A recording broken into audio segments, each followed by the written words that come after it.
Welcome aboard the Boat Buyer's Secret Weapon podcast, where we're dedicated to helping first-time and experienced boat buyers find the right boat at the best price so they have years and years of boating fun, because life truly is better on a boat. Today's podcast is sponsored by the Boat Buyer's Secret Weapon Toolkit, packed with inspection checklists, questions to ask private sellers and dealers, ownership calculators, how to sea trial a boat the right way, and much more. And it's all yours free at boatbuyerssecretweapon.com/toolkit. And the magic money saving method, the insider's way to getting the best deal on your new or used boat. Check out the video at boatbuyerssecretweapon.com/save. Now, let's hop aboard and have some fun. Welcome to the Boat Buyer's Secret Weapon podcast. I'm your host, Captain Matt, and today we're going to talk about the difference between dealers, brokers, and private sellers and who you should buy your used boat from. I'm assuming if you're buying a new boat, you're going to buy it from a dealer. So we're going to focus on the used boat side of things today and dive into the pluses and minuses of each and what you should think about. This episode is brought to you by, as usual, the Boat Buyer's Secret Weapon Toolkit.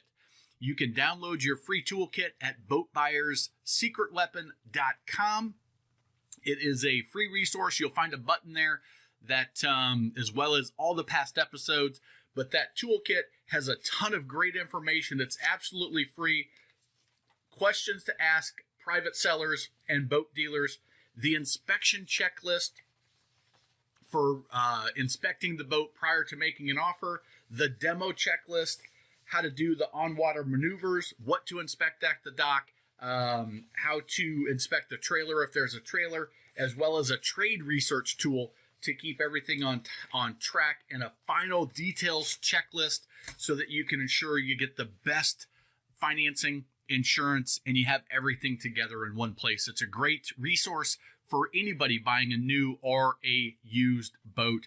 Go to boatbuyerssecretweapon.com and get your toolkit there. So let's jump in and let's look at the difference between boat dealers, yacht brokers, and private sellers. I don't have a preference for you.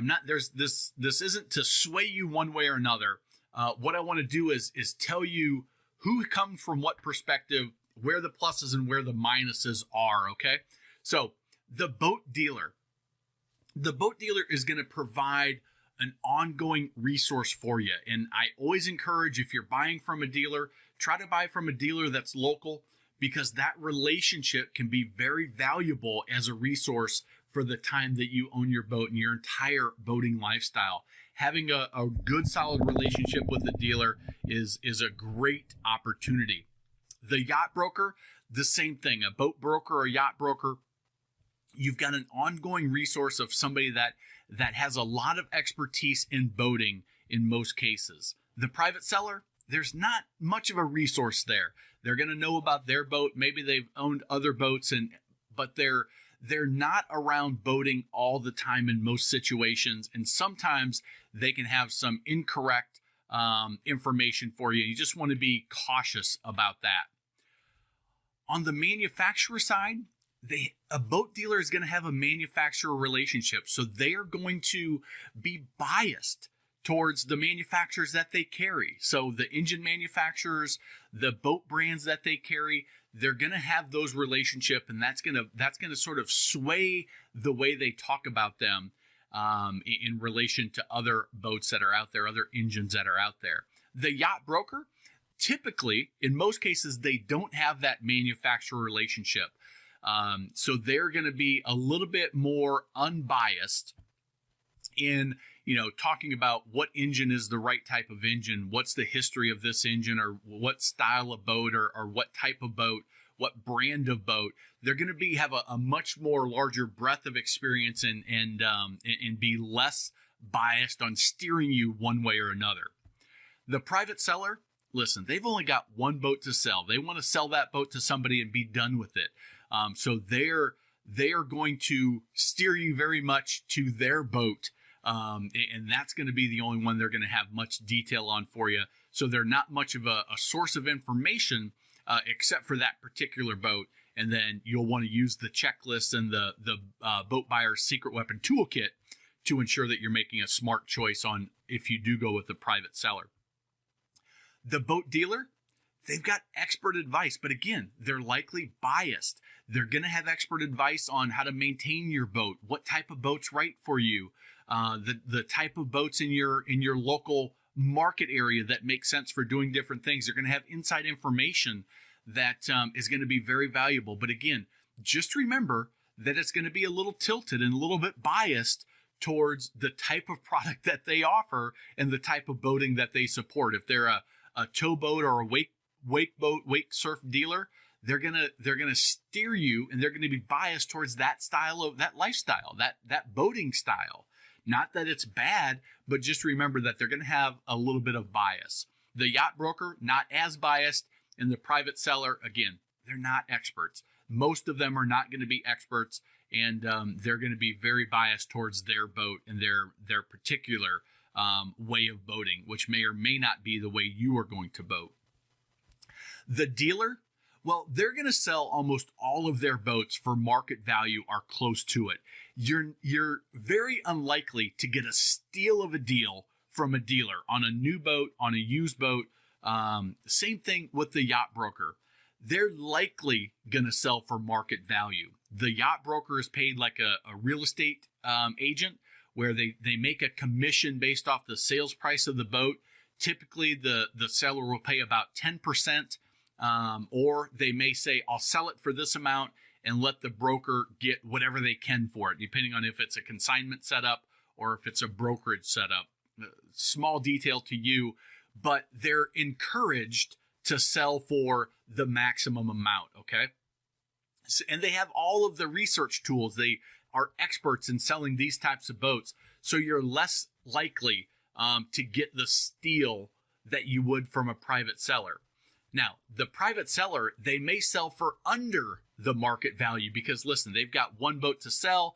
Maybe they're in a little bit of a hurry. Maybe they don't know what the true market value is, but they're also just as likely to try to sell for over the market value, where you very seldom have that issue with the dealer or the broker because they're a professional and they need to sell 20, 30 boats a month, 100 boats a year, whatever it may be. And that private seller, they may try to get more than what their boat's worth because it's their baby. That's the perfect boat because it's been their boat, and there's a very emotional attachment us boaters have with our boats. So you may find either of those.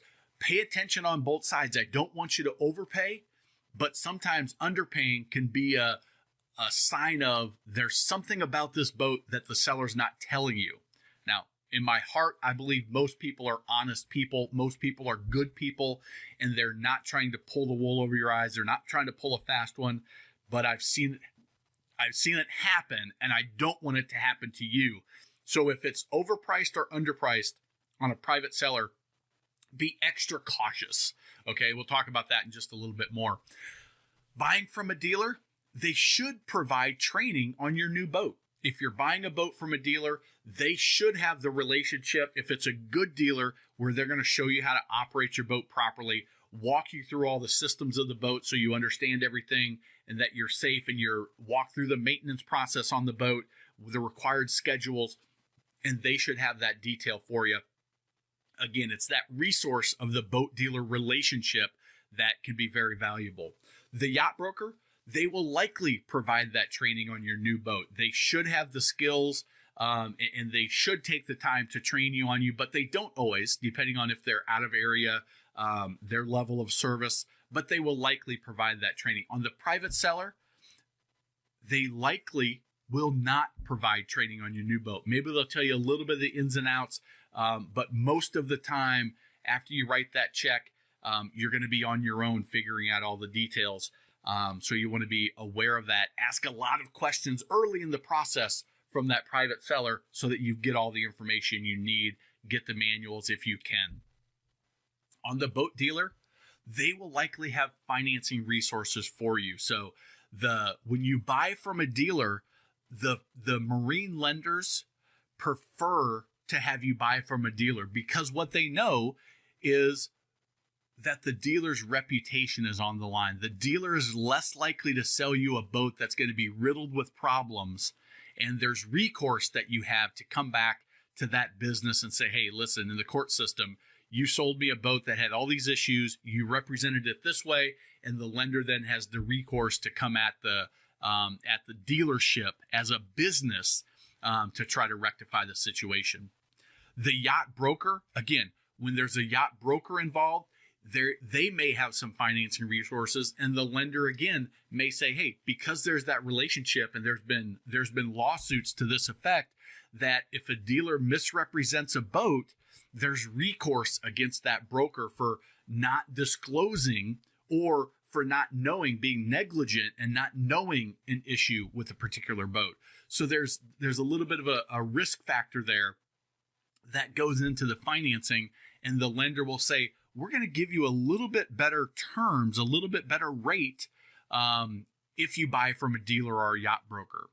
Now, a private seller, it may be a little bit more difficult or even a little bit more expensive to finance a boat from a private seller. The same boat sold by a dealer versus a boat sold by a private seller, some lenders, not all, but some lenders will say, that rate's going to be a little bit higher, or we may not offer financing on that boat at all if you're buying it from a private seller, because if something goes wrong, if there's an issue, that private seller, there's really no recourse that the lender has against that private seller in most cases. So just be aware of that. Don't, if you're looking at one boat versus another, look at the total cost of ownership and say, okay, Mr. Lender, which one is what rate are you going to give me if I buy from a private seller or from a dealer? And if you ask that question early in the process, you won't get caught in a situation where you are paying a higher interest rate because of who you buy it from, and you may want to look for a different lender or look at a different boat. And then finally, the dealer will likely have inspected the boat prior to sale. So again, because their reputation's on the line, because there's some recourse with the lender from the buyer, they typically will have inspected that boat prior to sale. The yacht broker, again, because of some of the cases in the last several years, the yacht broker has a responsibility to know the boat and know the issues. So they may have inspected the boat prior to sale. They should have, but it's not always the case. So you want to ask, have you inspected this? Is there anything you know about the boat that's not perfect that you need to disclose? And the private seller, well, they may not have the expertise to inspect the boat prior to sale. And as I said, in my gut, I believe, in my heart, I believe that most people are good, honest people. The problem with the private seller sometimes is they may not know there's an issue. They may not realize that the impeller, it hasn't been changed in 3 years, and that's going to need to be done. They may not have realized that the oil and the gear lube needs to be changed every year or every 2 years, every 50 or every 100 hours. They may not know something about the boat that an expert would find, but the private seller doesn't have the expertise to be able to disclose that to you. Again, it's why that Boat Buyer Secret Weapon Toolkit is so valuable, because I give you the checklist to go through so you don't get too excited and skip something that's going to catch you down the line, especially when you're working with a private seller, but also to keep a dealer and a broker honest, and just to make sure that you're making the absolute right decision for you and your family. So that is the boat dealer, yacht broker, and private seller breakdown, the pluses and minuses of each. Hopefully that's been valuable for you. Remember, you can grab your Boat Buyer's Secret Weapon Toolkit for free at boatbuyerssecretweapon.com. You can grab that today, get instant access to it. It's an incredible package that we're giving away for free right now. And we may start putting a price on that at some point, but right now it's free. So go grab your copy right now. Use it as you're looking to buy, so that you get the right boat at the best price. Again, I'm Captain Matt. I appreciate you joining us today. Feel free to like this podcast, leave us a review, leave us a comment if you're watching it on YouTube, send us a message, and share it with your friends. Post it on social media, share it with others in the boating community so that we can get this information out to as many people as possible so that more people buy the right boat and get a great deal. Thank you very much. Go check out boatbuyerssecretweapon.com, and remember, life truly is better on a boat. Take care, everybody. It's time to pull up the anchor and run this podcast back to the dock. We'll be back again with another helpful and fun episode. If you'd like to be a guest on the podcast, visit us at boatbuyerssecretweapon.com/guest, and I'll help offer insights into your boat research and shopping experience. We'd also appreciate it if you gave the podcast a review on Apple, Spotify, or wherever you get your podcasts, so we know how we're doing. It also helps others find us, which is a big help. You can also share with your boating friends and boating groups on social media. They'll certainly thank you.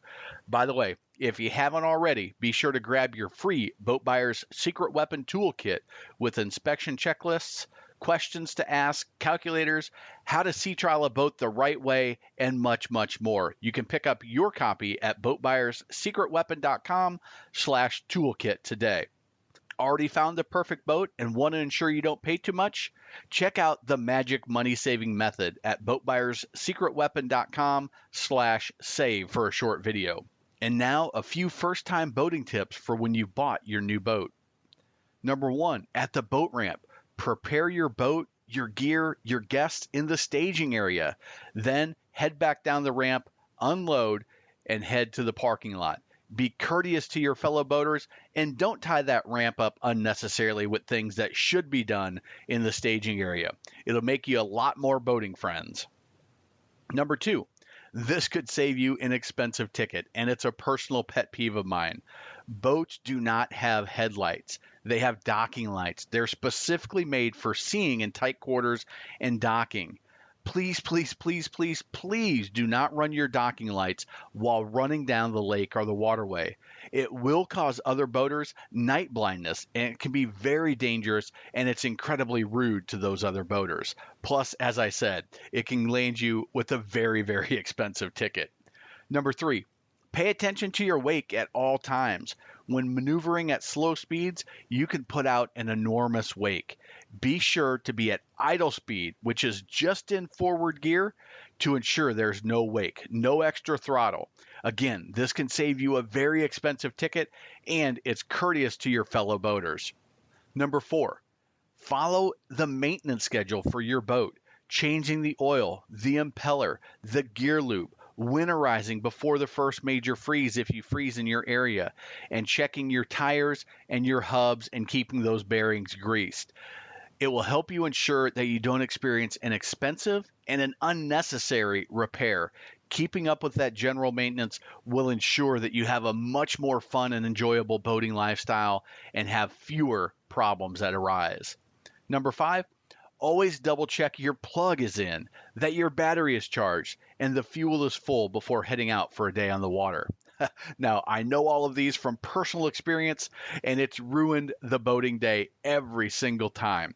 So double check those things before you head out on the water, before you back down that ramp and go, and you'll have much more fun. And most important, have fun. Get out and enjoy your boat as often as you can, because as you know, life truly is better on a boat. Until next time, this is your friend in boating, Captain Matt.